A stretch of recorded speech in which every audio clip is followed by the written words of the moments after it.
오늘 우리에게 주시는 말씀 마가복음 8장 27절에서 38절 말씀 제가 봉독해 올리겠습니다.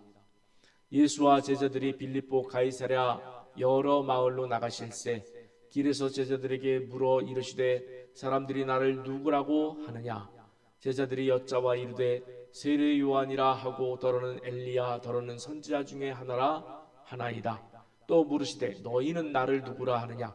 베드로가 대답하여 이르되 주는 그리스도시니이다 하매 이에 자기의 일을 아무에게도 말하지 말라 경고하시고 인자가 많은 고난을 받고 장로들과 대제사장들과 서기관들에게 버림받아 죽임을 당하고 사흘 만에 살아나야 할 것을 비로소 그들에게 가르치시되 드러내놓고 이 말씀을 하시니 베드로가 예수를 붙들고 항변하매 예수께서 돌이키사 제자들을 보시며 베드로를 꾸짖어 이르시되 사탄아 내 뒤로 물러가라. 네가 하나님의 일을 생각하지 아니하고 도리어 사람의 일을 생각하는도다 하시고 무리와 제자들을 불러 이르시되 누구든지 나를 따라오려거든 자기를 부인하고 자기 십자가를 지고 나를 따를 것이니라. 누구든지 자기 목숨을 구원하고자 하면 잃을 것이요 누구든지 나와 복음을 위하여 자기 목숨을 잃으면 구원하리라. 사람이 만일 온 천하를 얻고도 자기 목숨을 잃으면 무엇이 유익하리요? 사람이 무엇을 주고 자기 목숨과 바꾸겠느냐? 누구든지 이 음란하고 죄 많은 세대에서 나와 내 말을 부끄러워하면 인자도 아버지의 영광으로 거룩한 천사들과 함께 올 때에 그 사람을 부끄러워하리라. 아멘.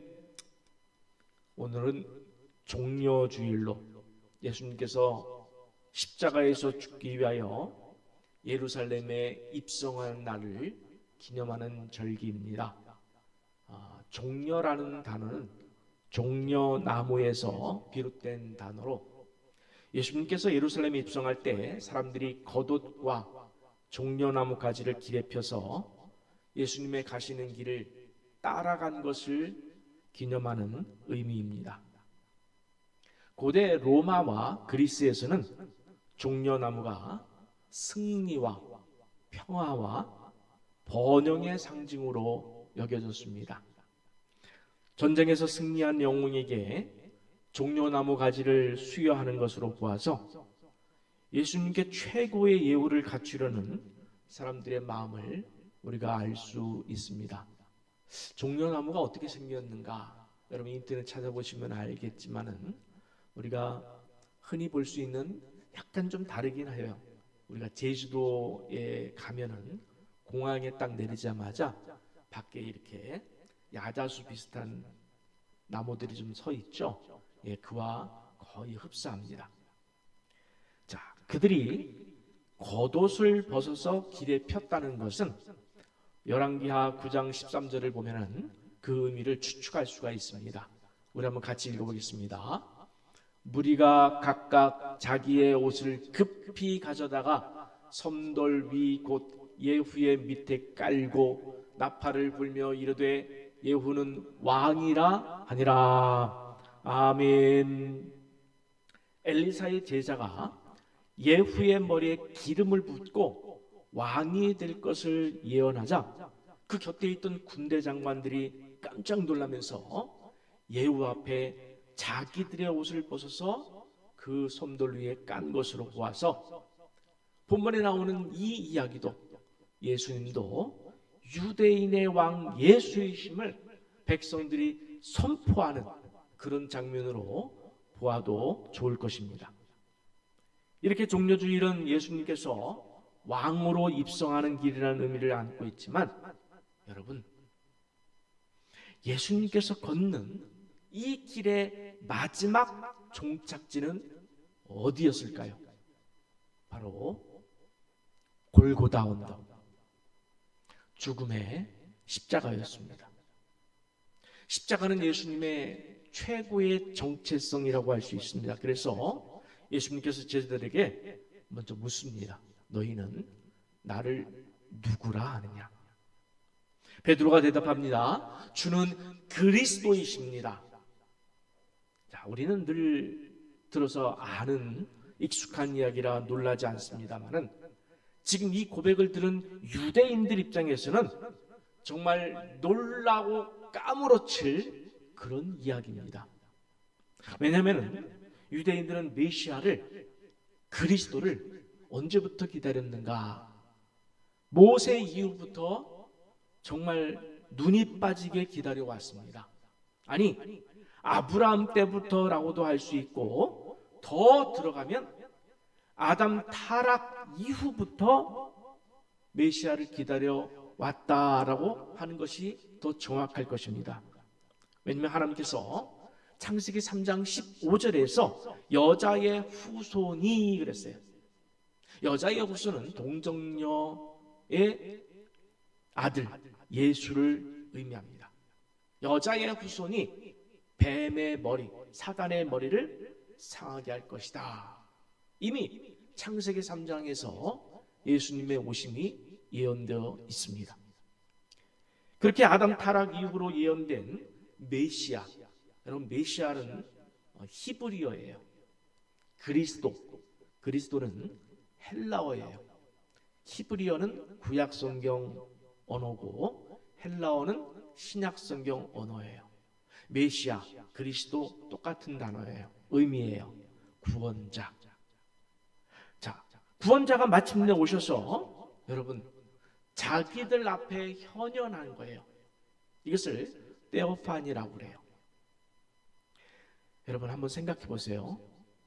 그 오래전부터 예언된 메시아가 지금 자기들 눈앞에 나타나 보이시는 거예요. 이것은 경천동지할 일이 아닙니까? 하늘이 놀라고 땅이 움직일, 우주가 놀랄 그런 일이 아니겠습니까? 그런데 잠시 저는 이 사실을 하나님 관점에서 먼저 살펴보려고 합니다. 로마서 8장 3절에 보면 너무나 귀한 말씀이 나와요. 우리 한번 같이 함께 봉독하겠습니다.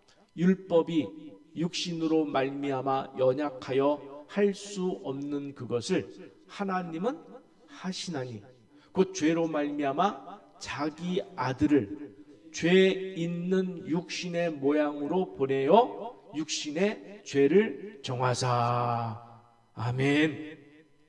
저는 얼마 전 로마서를 읽다가 여기 자기 아들을 죄 있는 육신의 모양으로 보내어 라는 이 대목에서 정말 통곡을 하고 말았습니다.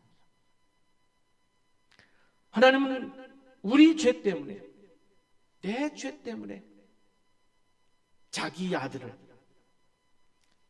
좀 다르게 표현하면 여러분 성부, 성자, 성령 삼위가 일체예요. 삼위일체적 관점에서 보자면 하나님 스스로 자신이 죄 있는 육신의 그 몸을 입고 오셨다는 이야기예요. 여러분 이 상상이나 되겠습니까? 온 우주의 창조주이신 그분이 나 때문에 이 죄 있는 육신의 몸을 입고 오셨다는 거예요. 구원하기 위해서. 이 말씀에 정말 하늘이 무너지고 우주가 슬픔에 잠긴 듯한 아픔과 슬픔과 죄스러움과 감사와 감격 등의 이 복잡한 심경이 되어서 눈물을 흘릴 수밖에 없었습니다. 여러분, 죄가 없으신 하나님이 왜 죄 있는 육신을 입고 오셔야만 했습니까? 저와 여러분의 죄를 용서하시고 천국 백성 삼기 위해서 온 우주의 창조주께서 죄 있는 육신의 몸을 입고 십자가에서 죽기 위해서 오셨다는 이 말씀에 여러분 가슴이 먹먹하지 않습니까? 저려오지 않습니까? 눈물이 흐르지 않습니까? 그 하나님께 죄스러움이 느껴지지 않습니까? 예수님께서도 그 가시는 길을 이렇게 말씀하셨습니다. 마가복음 8장 31절 말씀을 보면은 인자가 고난을 받고 장로들과 대제사장들과 서기관들에게 버림받아 죽임을 당하고 사흘 만에 살아날 것을 비로소 그들에게 가르치시되라고 했습니다. 여기 인자라는 단어는 다니엘서 7장에서 말하고 있는 여호와 하나님으로부터 세상의 모든 영광과 권세를 받은 인자, 사람의 아들 예수 그리스도를 의미합니다. 즉 예수는 세상의 모든 영광과 권세를 가지신 하나님의 아들이신데 그 뒤에 이어지는 말씀을 보면 완전히 반전을 이루고 있습니다. 보세요. 많은 고난을 받고 버림받아 죽임을 당한다는 거예요. 아니 온 우주의 영광과 권세를 가지신 그분이 많은 고난을 받고 버림받아 죽임을 당한다. 그리고 사흘 만에 부활할 것이다. 완전히 반전 아니겠습니까? 자, 부활에 대해서는 부활주일은 다음 주일에 묵상하고 오늘은 그 앞에 있는 고난과 버림과 죽임을 당하는 데 초점을 맞추겠습니다. 이 말을 들은 베드로의 귀에는 부활은 들리지 않고 고난과 버림과 죽음이라고 하는 이 무서운 단어들만 꽂혀가지고 예수님을 붙들고 항변하면서 주여 그럴 수는 없습니다 말렸습니다. 네, 생각해 보십시오. 지금 예수님은 어떤 길을 가려고 하십니까? 죽는 길을 가려고 하시는데 베드로는 어떤 길을 가려고 하고 있습니까? 사는 길을 가려고 하는 거예요. 근데 우리가 그렇지 않냐는 거예요. 여러분 죽는 길을 가고 있습니까? 아니면 내가 사는 길을 가고 있습니까? 우리는 말씀을 놓치면, 우리는 주님에 대한 묵상을 놓치면, 우리는 세상을 살다 보면 믿음을 놓치면 어느새 나는 죽는 길을 외면하고 사는 길을 가고 있다는 거예요. 베드로와 다를 바가 없다는 거예요. 그러자 예수님의 반응이 정말 무섭습니다, 여러분. 우리가 예수님을 뒤로 하고 사는 길을 선택했을 때 우리에게 하시는 말씀과 똑같아요. 베드로를 향해서 뭐라고 그랬습니까? 사탄아, 내 뒤로 물러가라. 내가 하나님의 일을 생각하지 아니하고 도리어 사람의 일을 생각하는도다 라고 했습니다. 여러분 말씀을 보시면서 이런 말씀에 우리의 삶이 지표가 되어야 돼요. 두 가지 일이 있다고 그랬습니다. 첫째, 하나님의 일. 두 번째, 사람의 일. 여러분 하나님의 일을 생각하지 않고 사람의 일을 생각하는 이 베드로를 향해서 예수님이 뭐라고 불렀어요? 사탄아. 두려워해야 돼요.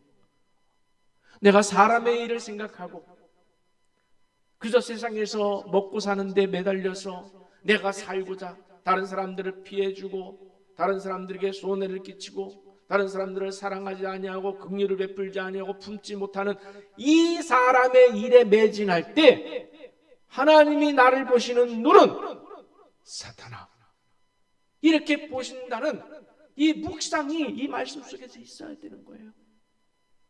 그럴 때 우리가 두려움을 느낍니다. 그리고 이어서 34절에서 주님은 이렇게 말씀하십니다. 우리 한번 같이 읽어보겠습니다. 무리와 제자들을 불러 이르시되 누구든지 나를 따라오려거든 자기를 부인하고 자기 십자가를 지고 나를 따를 것이니라. 아멘.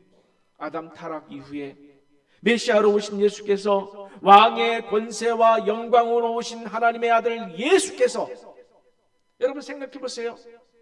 온 우주를 창조하신 그 하나님 아들 예수께서 한낱 인간에 불과한 장로와 대제사장과 서기관에게 죽는다는 사실도 놀랍지만 말도 안 되는 이야기지만 아니 우리가 이 말씀을 보면서 그것이 너무나 두려워서 베드로처럼 그 문제는 내 문제가 아니라 예수님 문제라고 한번 치자고요.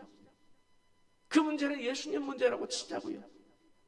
즉 예수님이야 그 길을 가시든지 말든지. 그런데 그렇게 나 몰라라 한다고 해서 이 말씀이 나와 무관한 말씀이 되는 거냐? 아니라는 거예요. 본문을 가만히 보십시오. 34절에서 뭐라고 불렀습니까? 우리를 향해서 뭐라고 불렀습니까? 제자라고 불렀습니다. 여러분, 예수님의 제자라고 불렀습니다. 이걸 잊지 말아야 돼요. 저와 여러분은 모두 예수님의 제자인 줄 믿습니다. 여러분, 마가복음은 제자도에 관한 말씀이에요. 마태, 마가, 누가가 공관복음서이지만 특별히 마가복음은 조금 색깔을 달리해요. 제자도에 대해서 강조하는 말씀이 마가복음서예요. 즉 제자가 걸어가야 할 길은 어떤 길인가에 대해서 많은 말씀을 주는 것이 마가복음입니다. 예를 들어서 본문 27절에 보니까 길에서라고 그랬어요. 길에서라는 배경 설명을 하고 있고, 또 제자들이 서로 누가 크냐라는 그 싸움을 할 때, 여러분, 주님은 고난과 죽음을 말씀하신 그 뒷장면에서 제자들은 무슨 짓을 하고 있었냐면, 네가 크냐 내가 크냐, 네가 수제자냐 내가 수제자냐, 네가 우편에 앉냐 내가 우편에 앉냐, 이거 가지고 싸웠어요. 제자의 길을 외면하고 자기 탐욕과 욕망의 길을 걷는 장면 배경도 성경에서 뭐라고 그러면 길에서, 즉 제자의 길을 가야 하는 그 상황에서도 그들은 제자의 길을 외면하고 사람의 길을 가고 있었다는 거예요. 우리 그리스도인을 대표하고는 상징적인 인물이 성경의 한 모습으로 나오는 것이 바로 소경이죠. 소경이 눈을 뜨고, 마가복음 10장에 보면은 바디메오가 눈을 떴습니다. 그리고 예수를 따릅니다. 그때에도 길에서 예수를 따르니라, 이렇게 설명을 덧붙여주고 있어요. 그 길, 그것은 바로 제자가 걸어가야 할 길, 제자도를 말합니다. 그렇다면 여러분 묻습니다. 진지하게 묻습니다. 여러분 예수님의 제자이십니까? 아멘. 그렇다면은 내가 오늘 예수님의 제자의 길을 걷고, 내가 오늘 예수님의 제자의 삶을 살고 계십니까? 아까보다 아멘이 훅 들어갔어요. 여러분, 제자는 누구를 가리킵니까? 제자는 뭐죠? 단순히 가르침을 받고 따르는 사람을 넘어서 예수님과 함께 동고동락을 하는 사람이에요. 예수님의 괴로움의 자리도 함께 가고 예수님의 기쁨의 자리도 함께 하는 사람들이에요. 근데 우리는 기쁨의 자리는 같이 가고 싶은데, 여기 예루살렘에 입성하는 그 사람들처럼 환호와 기쁨과 왕의 자리는 같이 가고 싶은데, 예수님의 고난과 십자가의 자리는 같이 가기 싫어한다면 과연 우리는 제자라고 할 수 있을까요? 여러분, 이 제자라는 단어가 얼마나 중요한지에 대해서 조금 말씀을 드리고 싶습니다. 요한계시록을 보면 24장로가 면류관을 예수 그리스도께 바칩니다. 24장로는 구약의 12지파를 대표해요. 그리고 신약의 12제자를 대표합니다. 둘을 합치면 몇이죠? 24예요. 그러면 우리는 어디에 들어갑니까? 신약의 12제자 안에 여러분도 들어가는 줄 믿으시기 바랍니다. 우리가 24장로에 들어가는 거예요. 하나님의 백성이라는 거예요. 그것이 바로 제자라는 의미입니다. 그러니 우리는 반드시 예수의 제자임을 고백해야 될 줄 믿습니다. 두 번째, 그래서 우리가 예수의 제자의 길을 걸어가야 하고 예수의 제자의 삶을 살아내야 하는 그런 존재임을 여러분 이 시간 하나님 앞에 고백하시기를 간절히 축원합니다. 아멘. 아멘. 여러분 우리가 예수의 제자의 길을 걸어가지 않으면 예수의 제자의 삶을 살지 않으면 우리는 천국에 갈 수 없다는 얘기예요. 24장로 안에 들어갈 수 없다는 얘기예요. 누가복음 14장에 가면은 제자에 대해서 강조하는 말씀이 자세히 나오는 그 장이 누가복음 14장이에요. 요약하면 예수님께서 이렇게 말씀하십니다. 너희가 무엇 하지 아니하면 내 제자가 되지 못한다 라고 명시하고 있어요. 함께 누가복음 14장 26절에서 27절 말씀 제가 봉독해 올리겠습니다. 무릇 내게 오는 자가 자기 부모와 처자와 형제와 자매와 더욱이 자기 목숨까지 미워하지 아니하면 능히 내 제자가 되지 못하고 누구든지 자기 십자가를 지고 나를 따르지 않는 자도 능히 내 제자가 되지 못하리라. 여러분 이 말씀을 읽으면서 두려움이 없으면 죄송한 표현 쓰게요. 저 포함해서 우리 너무 뻔뻔한 거 아닐까요? 자기 십자가를 지고 따르지 않는 자도 내 제자가 되지 못한다고 하는데 나는 입으로 내가 예수의 제자라고 그렇게 하고 있다면 그렇게 믿고 있다면 이 너무 뻔뻔한 게 아닐까요? 예수 제자의 삶을 사는 길 앞에서는 부모나 자식이나 아니 자기 목숨까지도 앞세울 수 없다는 말씀이에요. 그리고 무엇보다도 자기 십자가를 지고 오늘 강조하고 싶은 것은 바로 이거예요. 자기 십자가를 지고 따라야 합니다. 제자임을 고백하시는 여러분 등에 지금 여러분에게 맡겨진 십자가가 지워져 있습니까? 여러분에게 맡겨진 십자가를 지고 가려고 그렇게 여러분 애쓰고 계십니까? 저는 이 말씀을 준비하면서 작금의 한국교회와 성도들을 한번 생각해 보았습니다. 과연 한국교회 등에 자기 십자가가 지워진 교회가 얼마나 될까? 한국교회 성도들의 등에 자기 십자가가 지워진 성도들이 얼마나 될까? 그 성도들, 그 교회만 구원받는다는 얘기예요. 보세요. 자기 십자가를 지고 나를 따르지 않으면 내 제자가 되지 못한다. 여러분, 심각해져야 됩니다.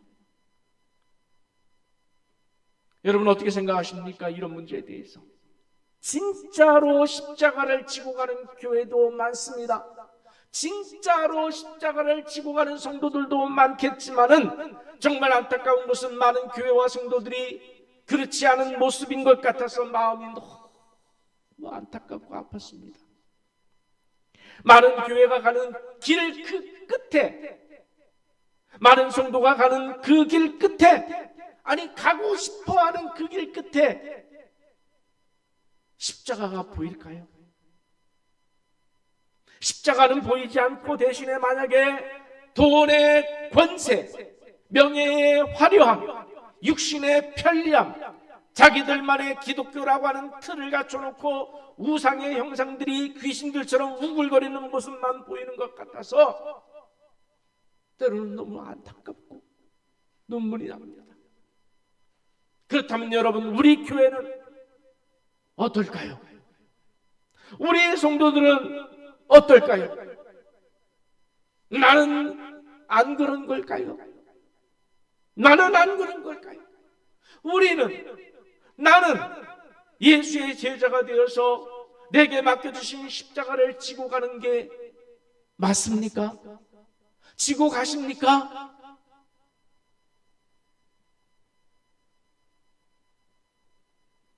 주님은 제자도를 말씀하시면서 무서운 말씀을 또 하십니다. 소금이 그 맛을 잃으면 무엇으로 짜게 하려? 땅에도 거름에도 쓸데없어 내버린다 그랬습니다. 내버린다 그랬습니다. 여러분, 이런 말씀들이 좀 심장에 박혔으면 좋겠어요. 두려움이요. 그래서 그것이 작동해서 내가 소금이 되어야 되겠구나, 빛이 되어야 되겠구나, 결단하고 변화되는 삶을 우리가 살아야 되지 않겠습니까? 여러분, 한번 생각해 보십시오. 우리가 자기 십자가를 지고 걸을 때, 자기 십자가를 지고 걸으려 할 때, 여러분, 가장 어려운 것이 다음 세 가지 중에 무엇일까요? 첫째, 1번, 내가 많은 물질을 하나님 앞에 드리는 일일까요? 이게 가장 어렵습니까? 두 번째, 내가 많은 시간, 내 인생을 들여서 하나님 앞에 봉사하는 것일까요? 예배하는 것일까요? 세 번째, 자기를 부인하는 것일까요? 여러분은 몇 번일까요? 여러분의 대답은 모르겠지만 주님의 대답은 확실하게 나와 있습니다. 가장 어려운 것, 아니 본질적인 것, 그것은 바로 자기를 부인하는 것이라고. 자기를 부인하는 것. 여러분, 자기를 부인하게 되면요, 물질에 대해서도 해방될 수, 자유할 수 있고요, 여러분의 삶에 대해서도, 시간에 대해서도 자유할 수 있어요. 자기를 내려놓고 자기를 부인하면 십자가를 질 수 있다는 거예요. 반대로 자기를 부인하지 않고는 자기 십자가를 지고 주님의 뒤를 따르는 제자가 될 수 없다. 여러분, 오늘 좀 심각한 말씀이지만 여러분, 이 관문을 통과해야 돼요. 여러분, 자기를 부인한다는 말이 무슨 의미일까요? 간단히 말하면 우리가 죽기까지입니다만, 여러분, 저는 그렇게 생각합니다. 죽는 것도 두 가지가 있다고 생각해요. 자기를 부인하는 것도 두 가지가 있다고 생각해요. 크게. 첫째, 내 육신의 목숨. 내 육신의 목숨을 주님을 위해서 드리는 거예요. 두 번째, 우리의 삶 가운데 내 자존심과 내 정체성과 내 목표와 내 욕심과 삶 속에서 나라고 하는 이 존재를 내려놓는 거예요. 여러분, 어느 게 어려울 것 같습니까? 여러분, 어느 것이 준비되어 있습니까?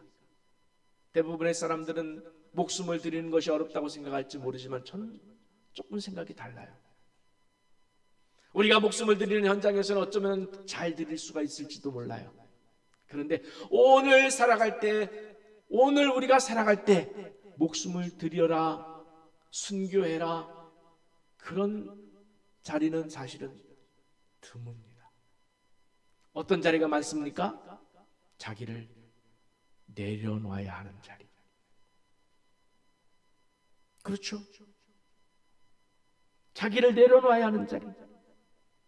자존심을 내려놓고, 물질의 탐욕을 내려놓고, 사람에 대한 미움을 내려놓고, 세상의 자랑도 내려놓고, 욕심도 내려놓아야 하는 그 자리.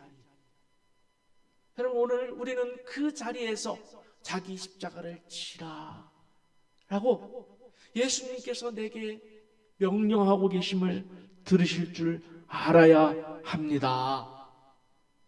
여러분, 이 명령을 들으심을 통해서, 자기 십자가를 지심을 통해서 훗날 24장로와 함께 천국 백성이 되시기를, 반드시 천국 백성 되시기를 간절히 축원합니다. 반드시 되어야 해요. 이거는 단 1%도 양보해서는 안 되는 거예요. 100% 가야 해요. 100%. 오늘 설교 후에 성찬식을 합니다만, 우리가 마시는 포도주는 예수님의 흘리신 피를 의미합니다. 우리가 먹는 떡은 예수님의 찢기신 살을 의미합니다. 그것을 먹고 마신다는 것은 저도 주님처럼 죽기까지 살이 찢기고 피를 흘리기까지, 자아가 죽기까지, 자존심이 내려놓기까지, 모든 사람에 대한 미움과 물질에 대한 탐욕과 세상의 자랑 모든 것 다 내려놓겠습니다. 오늘 내게 주신 십자가를 지고 주님 뒤를 따르겠습니다 라고 하는 이 고백을 하는 자리가 바로 성찬식의 자리입니다. 여러분, 포도주를 마시면서 떡을 먹으면서 반드시 이 고백을 하시기 바랍니다. 주님, 제가 잠시 놓았던, 아니 자주 내려놓았던 제 십자가를 찾아가겠습니다. 자기의 십자가를 지지 않고는 나를 따를 수 없다고 하는 이 무서운 말씀에 오늘부터 제 십자가 반드시 지고 남은 생애를 살아가겠습니다. 이 고백이 여러분에게 반드시 있기를 정말 간절한 마음으로 정말 간절한 마음으로 부탁드립니다. 아멘. 여러분, 예수님의 12제자가 그러면 어떻게 죽었을까요? 전승에 의하면은 여러분, 12제자는 다 대부분이 십자가에 매달려 죽었다는 거예요. 예수님 부활 후에 예수님을 확실하게 믿고 다 십자가에 복음을 전하다가 십자가에 매달려 죽었어요. 대표적으로 베드로는 어떻게 죽었다고 했습니까? 거꾸로 십자가에 매달려 죽었어요. 이렇게 죽을 수 있었던 것은 딱 한 가지 터닝 포인트가 있었던 거예요. 다음 주에 말씀드립니다만, 이 터닝 포인트가 무엇이었을까요? 십자가를 버리고 살았던 사람들이 십자가를 찾아서 지고 가는 삶이 되었습니다. 이 터닝 포인트가 무엇이었을까요? 예수님의 부활을 본 것입니다. 여러분 예수님의 부활을 봤습니까? 여러분 예수님의 부활을 보셨습니까? 여기 우리가 이 예수님의 부활의 이 말씀을 믿지 않습니까? 믿으시면 아멘 하시기 바랍니다. 그렇다면 우리는 터닝 포인트를 지난 사람들이에요. 우리도 내 십자가를 다시 지고 가야 할 타이밍이 이미 지난 사람들이에요. 진정으로 오늘도 우리 앞에 놓여있는 십자가, 여러분 목숨을 드리는 십자가 이전에 나를 부인하는 십자가, 나를 내려놓는 십자가, 나를 주님 앞에 올려드리는 십자가, 그 십자가를 지고 예수의 참된 제자가 되어 예수님의 뒤를 따르는 진짜 예수님의 제자가 되시는 여러분 모두가 되시기를 정말 간절히 축원합니다.